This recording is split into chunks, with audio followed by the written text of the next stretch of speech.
Jane Cadwallader, Harriet Holmes and the Pirate Treasure.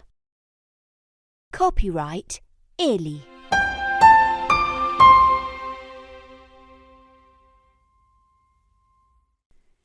It was the school holidays, and Harriet and her friends John and Violet were staying with Harriet's father, Sherlock Holmes, and his friend Dr. Watson in London. One day there was a knock on the door. Harriet opened the door. It was a beautiful woman. "Good morning," she said. "I'm Lady Frankie Strangehill. Dr. Watson is my friend, and I need his help." Lady Frankie was a photographer. She took photos of famous people, and she was very rich. She told them, "I've just moved into the family home, Strangehill Manor. I want to repair it, but there's a ghost." Lady Frankie told them the story of Lady Emily. Lady Emily lived in Strangehill Manor a long time ago. She loved Strangehill Manor. She also loved a young and handsome pirate called Captain Mac. One day, some soldiers caught Captain Mac and took him to prison. After a few months, he died. Lady Emily died too, of a broken heart. People say that Captain Mac hid his treasure in or near Strangehill Manor. Lady Frankie told them, "On dark nights I see the ghost of Lady Emily. She knocks on the window of my bedroom. I live alone except for Lily, the home help. Maybe I should leave Strangehill Manor?" The three children were very excited. "A ghost!" said Violet. "And pirate treasure!" said John. "There isn't a ghost," said Watson.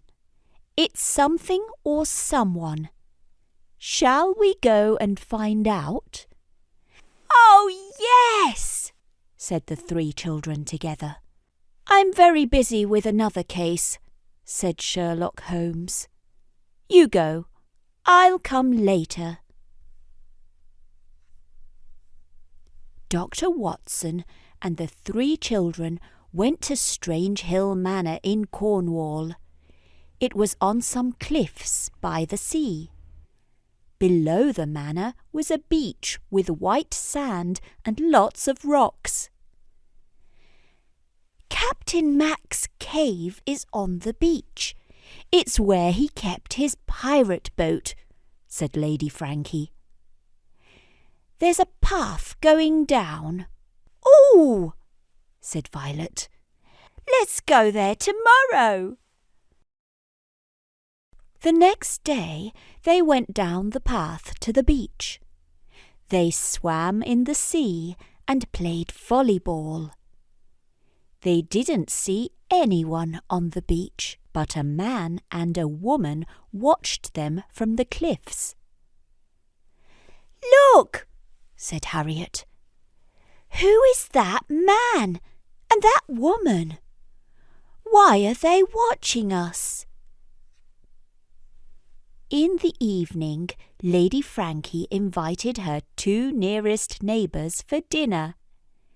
They were the people from the beach. Mr. Hampton was an actor and a singer, but he wasn't famous.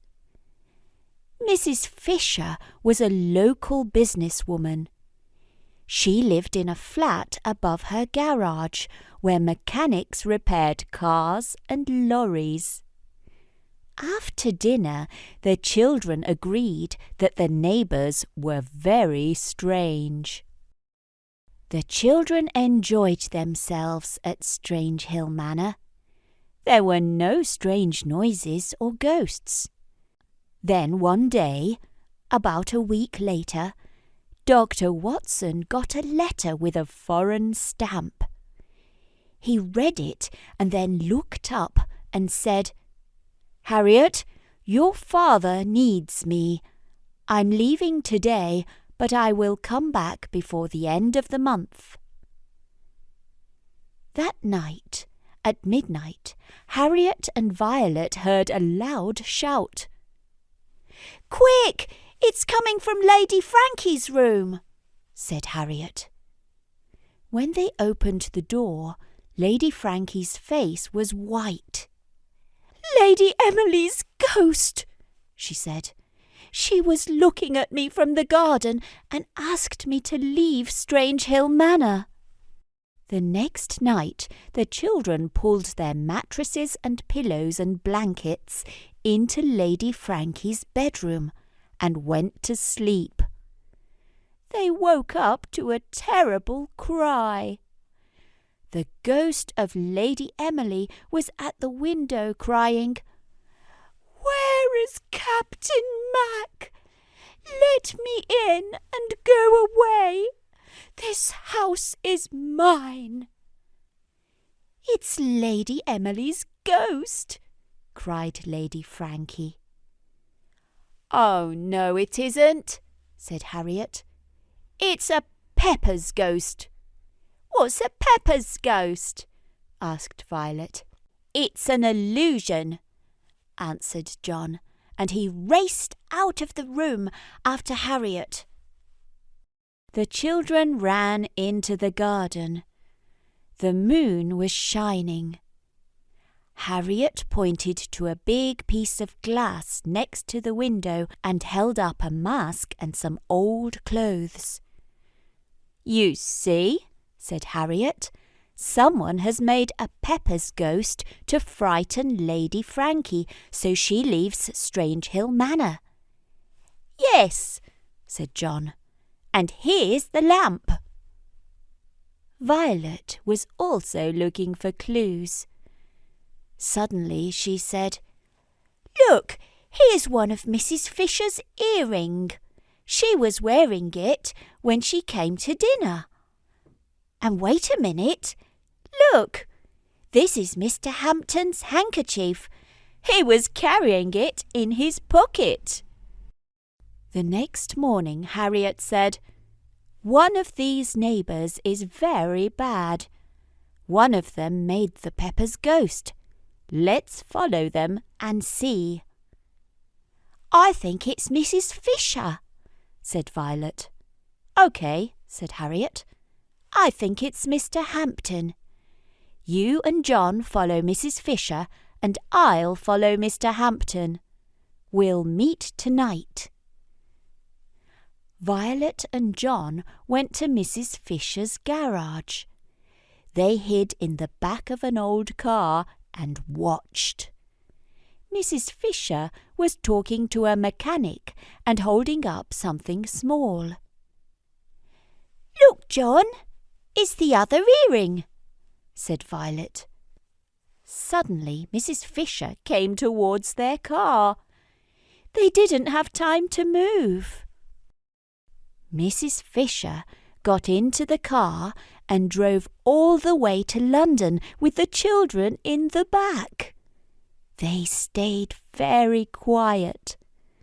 The car stopped and Mrs. Fisher got out. The children looked through the window. "Isn't that Sherlock Holmes?" asked John. "Yes, it is. Oh, and there's Dr. Watson too." Sherlock saw the children in the back of the car. "Come here," he said. Mrs. Fisher was very surprised. "Where's Harriet?" asked Sherlock. Violet said, "She's following Mr. Hampton." "Quick, back to Cornwall," said Sherlock. So, what was Harriet doing while John and Violet followed Mrs. Fisher? Well, She was looking out of the window and thinking about the case when she saw Lily, the home help, hurrying down the path to the beach. "I wonder where she's going," thought Harriet. "I'm going to follow her." Harriet arrived at the bottom of the path just in time to see Lily disappearing into Captain Mac's cave. She ran quietly to the entrance of the cave, and there was Mr. Hampton. Lily said to Mr. Hampton, "The children know something. They know about the Pepper's ghost." "That's bad news," said Mr. Hampton. Mr. Hampton pushed a button on a rock, and a secret door opened in the back of the cave. Mr. Hampton and Lily went through the door. Harriet followed them. They went down a long passage. Mr. Hampton had a torch. He was talking to Lily. "It's bad news that I found the treasure just when Lady Frankie arrived. I wanted to scare her, so she leaves. Now these children have stopped me." Suddenly they came to a big room in the cave, and there, in the light of the torch, was the treasure of Captain Mac. Mr. Hampton took an old violin, and Lily took a chess set made of gold. Mr. Hampton and Lily went back to the door at the entrance to the passage. Harriet was suddenly very frightened. "They're going to shut the door with me inside," she thought. But suddenly she heard a familiar voice. "Not so fast, Mr. Hampton. The police want to speak to you." It was her father. "Harriet! Harriet! Are you there?" It was John and Violet. Harriet thought, "I've never been so happy to hear the voice of my dad and my friends." They put together the whole story. Mrs. Fisher thought Mr. Hampton was strange and followed him. She was in the garden when Mr. Hampton made the Pepper's ghost, and she dropped her earring. She went up to London to tell Sherlock Holmes and Dr. Watson about Mr. Hampton. Lily wasn't a home help. She was an actress, and she was helping Mr. Hampton to make the Pepper's ghost and to find Captain Mac's treasure. Harriet suspected Mr. Hampton because making a Pepper's ghost is a trick that is often used by actors. And so the case of the pirate ghost ended.